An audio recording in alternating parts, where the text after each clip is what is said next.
नमस्कार, मैं हूं विनय सिंह। आपका बहुत बहुत स्वागत है। और झारखंड में नौकरी के लिए बहाली के संकेत तो मिलने लगे हैं, लेकिन साथ ही समस्या भी आ रही है। समस्या इसलिए आती है यहाँ कि यहाँ पर जो भी स्टूडेंट तैयारी करते हैं उसके बाद उन्हें कोर्ट कचहरी का चक्कर लगाना पड़ता है। अब देखिए, सुप्रीम कोर्ट में भी सुनवाई जो हुई थी, इसमें अब 23 नवंबर का नया डेट आ गया है। इससे नाराज होकर स्टूडेंट्स को लग रहा है कि उन्हें अब नौकरी नहीं मिलेगी। 15 नवंबर को कांग्रेस भवन में एक दिवसीय भूख हड़ताल करने की भी चेतावनी स्टूडेंट्स के समूह ने दे डाली है। स्टूडेंट के कई ग्रुप का ये मानना है कि इसी प्रकार से सरकार सिर्फ उन्हें उलझाती रहती है और उन्हें नौकरी देने का आश्वासन देकर सिर्फ धोखा देती है। यानी कि एक व्यक्ति दर्द देता है तो दूसरा दवा लगाता है, यानी कि मलहम लगाने का काम करता है। एक पार्टी कहती है कि अभी नौकरी देने में दिक्कत होगी, तो उसी पार्टी के दूसरे लोग सामने आकर के कहते हैं कि हम आपके लिए बहुत चिंतित हैं। ऐसे में सवाल सामने आता है कि क्या सभी पार्टियां मिलकर स्टूडेंट के साथ में धोखाधड़ी कर रही हैं? क्या इसके लिए जवाबदेही बनना चाहिए, कुछ नियम बनने चाहिए? क्योंकि सुप्रीम कोर्ट से ये आशा लगाई गई थी कि इस बार सुप्रीम कोर्ट कुछ जजमेंट दे देगा, लेकिन सुप्रीम कोर्ट ने जजमेंट नहीं दिया, बल्कि डेट 23 नवंबर तक चला गया है। 23 नवंबर को फाइनल जजमेंट होगा या फिर डेट दिसंबर में जाएगा, बोलना मुश्किल है। हम बात कर रहे हैं सोनी कुमारी वाले मामले की। सोनी कुमारी के मामले पर 21 सितंबर को जब झारखंड हाईकोर्ट का अंतिम फैसला आ गया था, इसके बाद राज्य सरकार को कई मौका दिया गया, लेकिन राज्य सरकार ने वहां पर अपनी चिट्ठी फाइल ही नहीं की और इसके चलते ये दिक्कत सामने आ गई। अब राज्य सरकार ये चाहती है कि वह किसी भी प्रकार से सोनी कुमारी के मामले पर अंतिम पड़ाव तक पहुंचे, लेकिन कैसे पहुंचेंगे? राज्य सरकार मोहलत ज़्यादा दिनों की मांग रही थी कि हमें ज़्यादा दिनों की मोहलत दी जाए, लेकिन सुप्रीम कोर्ट में 23 नवंबर तक की तिथि दी गई है कि तब तक आप अपनी चिट्ठी ड्राफ्टिंग करके दे दीजिए। राज्य सरकार के अलावा कई अन्य संगठन भी इस मामले को लेकर सुप्रीम कोर्ट में चले गए हैं। इन्हें उम्मीद है कि वहां से न्याय मिलेगी। 13 जिले में दो ऐसे अलग अलग विचारधारा है, जिसमें एक तो कि जो नौकरी करने वाले बच्चे हैं, क्या उनकी नौकरी चली जाएगी, उनके लिए संशय की स्थिति है। और दूसरा कि जिनकी सिलेक्शन नहीं हुई थी, उन्हें अब लगता है कि क्या उनको ज्वाइनिंग मिलेगा। इसलिए सुप्रीम कोर्ट की अगर आंध्र प्रदेश वाली नियोजन नीति को देखा जाए तो इसमें यह साफ साफ पता चलता है कि जिनकी नौकरी लग गई है उसे बचाते हुए ही कोई भी निर्णय देना है, नए लोगों को भी जॉब में लिया जा सकता है। लेकिन सीटेट वाले के लिए अच्छी खबर है। सीटेट और जेटेट का पहले तो सिलेबस लगभग एक जैसा है, लगभग, थोड़ा बहुत अंतर है। तो अगर आप 31 जनवरी 2021 को परीक्षा लिख रहे हैं तो आप अपने घर में रह करके सीटेट की तैयारी कर सकते हैं। सीटेट का सिलेबस और जेटेट का सिलेबस, या फिर इसकी तैयारी कैसे करें, ये आप चाहते हैं तो हमारा व्हाट्सएप नंबर 9431156794 पर आप मैसेज करेंगे, या vinayisacademy.com टेलीग्राम लिंक को ज्वाइन करके अपनी तैयारी घर में बैठ करके आप कर सकते हैं। जेपीएससी वाले को भी डेली का करंट अफेयर्स उसमें मिल जा रहा है, वो कम्प्लीटली फ्री होता है। यानी कि जो टेलीग्राम लिंक में हमारी वीडियो क्लास की डाली जाती है और जो नोट्स भेजे जाते हैं वो फ्री हैं। तो vinayisacademy.com आप एक बार सर्च करेंगे टेलीग्राम में, उसको ज्वाइन कर लेंगे तो इससे आपको फ़ायदा होगा और आपको डेली का करंट इवेंट आपको मिलता रहेगा। अब सवाल होता है कि जेएसएससी चेयरमैन के आ जाने के बाद क्या सीजीएल की दिशा में काम आगे बढ़ा है या फिर वहाँ पर भी कोई पेंच फंसा हुआ है?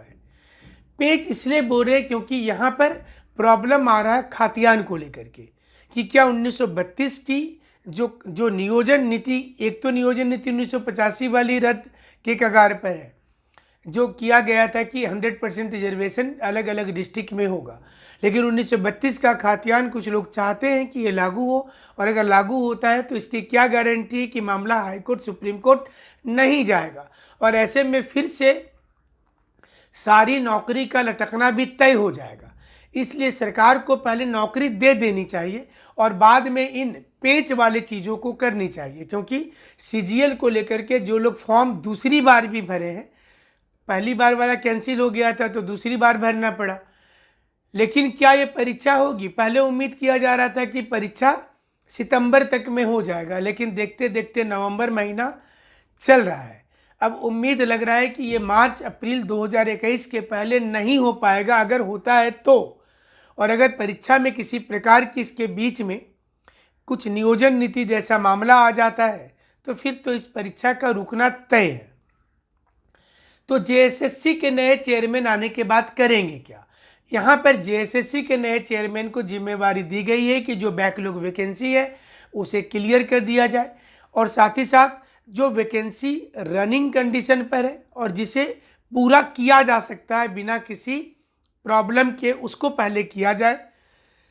बाकी वैकेंसी के लिए क्या नियमावली आई है, नियमावली में क्या त्रुटि है, इस त्रुटि को देख करके भी निर्णय लिया जाए कि नियमावली में त्रुटियां हैं और इसको बेहतर करने के बाद ही काम आगे किया जा सकता है। जेपीएससी को ले लीजिए, जेपीएससी में भी अब काम शुरू हो रहा है, क्योंकि जो हम तक रिपोर्ट आ रही है उसके मुताबिक अब फॉर्म निकलने वाले। हम अभी डेट नहीं बता पाएंगे क्योंकि बहुत से लोग फिर बाद में आपको लगेगा कि सर ने एक झूठा डेट बताया। हम पहले भी आपको संभावना बता चुके थे कि जुलाई अगस्त के समय में, हालांकि 6 जेपीएससी पर हमारी हर सटीक जो न्यूज़ थी वो सही साबित हुई है। 7वीं 8वीं 9वीं को लेकर के सिर्फ रिजर्वेशन को लेकर के पेंच फंसा हुआ है, और जो खबर आ रही है उसके मुताबिक रिजर्वेशन तकरीबन 80% तक हो जाएगा। जिस प्रकार की कमेटी की रिपोर्ट है, हम तक जो सूचना आ रही है, इसमें रिजर्वेशन तकरीबन 80% हो जाएगा, जिसमें 10% आर्थिक आधार पर रिजर्वेशन भी शामिल है। ये सब कुछ होता है तो फिर देखना पड़ेगा कि सुप्रीम कोर्ट के गाइडलाइन का क्या इसमें हनन किया गया है या फिर नहीं किया गया है। अब आपको बताते हैं कि इस समय झारखंड में जेपीएससी तो अपनी तैयारी कर रही है वैकेंसी लाने की, जेएसएससी को सीजीएल परीक्षा लेना है और टेट एग्ज़ाम की भी तैयारी कर लेनी है, क्योंकि इस बार टेट की जिम्मेवारी भी जेएसएससी को मिल सकती है। तो जेएसएससी टेट की तैयारी कर रहा है। क्या 2020 वाला टेट परीक्षा 21 में हो जाएगा या फिर 2016 और 13 वाले को अलग से कोई काउंसलिंग प्रक्रिया शुरू होगी? ये अब क्वेश्चन मार्क बन गया है, क्योंकि इस पर किसी प्रकार की कोई भी टिप्पणी सरकार की ओर से नहीं की जा रही है। कांग्रेस के आलाकमान के निर्देश पर मंत्री बादल पत्रलेख के साथ स्टूडेंट्स की एक बातचीत हुई थी। जरूर इस बातचीत में ये तय हुआ था और सिर्फ कोरा आश्वासन दिया गया था कि आपको लेकर हम चिंतित हैं। कोई नई लाइन बोली नहीं गई थी। ये चिंता जब विपक्ष में भी कांग्रेस थी और झारखंड मुक्ति मोर्चा थी तो दिखता था कि ये चिंतित हैं, छात्र छात्राओं को लेकर चिंतित हैं, तभी तो 5 लाख नौकरी की बात करते थे। लेकिन अब ये नहीं दिख रहा है कि 5 लाख नौकरी इनको मिलने वाली है। तो हमें ऐसा लगता है कि झारखंड सरकार अब उपचुनाव का रिजल्ट आ जाने दीजिए, उसके बाद तय किया जाएगा। लेकिन 15 नवंबर को क्या वाकई में सिर्फ प्राइवेट सेक्टर वाले को ही नौकरी मिलेगी? क्योंकि पूर्व में ऐसा झारखंड का इतिहास रहा है कि 15 नवंबर को सिंबॉलिक तौर पर कई लोगों को नौकरी की सर्टिफिकेट जो होती है उनकी वो दिया जाता है कि आप ज्वाइनिंग चिट्ठी ले लीजिए। यहाँ पर सामने सवाल ये आ रहा है कि क्या इस बार ये ज्वाइनिंग चिट्ठी क्या ये मिल जाएगा? पंचायत सचिव अभ्यर्थियों के बारे में बोल रहे हैं, और जो एक्साइज वाले और होमगार्ड के जवान हैं क्या उनको मिल जाएगा? दूसरा सवाल ये है कि क्या इस बार जेटेट के लिए कोई घोषणा हो जाएगी या फिर उनको फिर से एक भूख हड़ताल करना पड़ेगा? क्या कारण है कि 15 नवंबर को मंत्री बादल पत्रलेख के आवास के सामने ही या कांग्रेस भवन के पास ही स्टूडेंट 1 दिवसीय धरना प्रदर्शन करना चाहते हैं कि उन्हें कुछ भी नहीं मिला है, ये शांतिपूर्वक होगा? हर बार धरना प्रदर्शन बच्चों को क्यों करना पड़ रहा है? सरकार को ये सोचने की ज़रूरत होगी, क्योंकि अगर सिर्फ आप आश्वासन देते रहेंगे, स्टूडेंट आश्वासन सुनते रहेंगे तो ये धरना प्रदर्शन चलता रहेगा। लेकिन अगर आप वैकेंसी निकालते हैं, चाहे जेटेट की ही निकाल दीजिए, जिनकी ज्वाइनिंग होने वाली है उनको ज्वाइनिंग दे दीजिए, और नई वैकेंसी आप लाइए ज़रूर, क्योंकि जो 2,87,000 एक बहुत बड़ी वैकेंसी खाली है। या फिर क्या झारखंड में भी सब कुछ प्राइवेट हो जाएगा, क्योंकि प्राइवेट का चलन चल पड़ा है।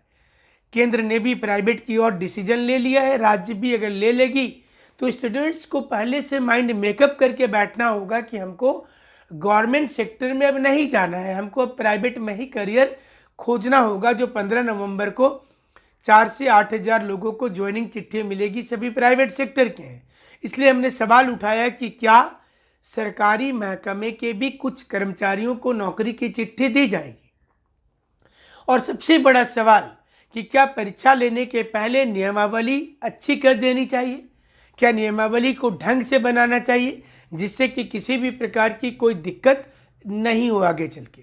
हमारे साथ आप जुड़े रहेंगे। हमसे जुड़ने के लिए शुक्रिया, धन्यवाद।